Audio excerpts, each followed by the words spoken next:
Сөздөрүнүн шекер таттуу бал тамган, бала жыты теңдеши жок тамшанган. Сенсиң кызың өмүрүмдүн белеги, узак өмүр берсе экен жараткан деп Жалал-Абад облусунун Сызак районуна караштуу Мундуз айылынын тургуну Нурлан кызы Альбинаны 15 апрель 7 жашка толушу менен куттуктайбыз. Өмүрүң өлчөсү жок узун болсун, жаратканым жолуңду ачып койсун.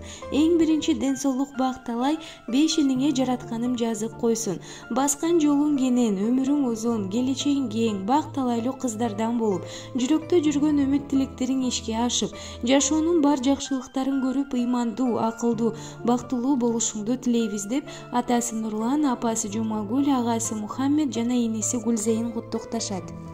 Ай кызым, көңүлү шай кызым, келе койма жан кызым, талпынсаңа кошум, шириним бал кызым, кечине менин жан кызым.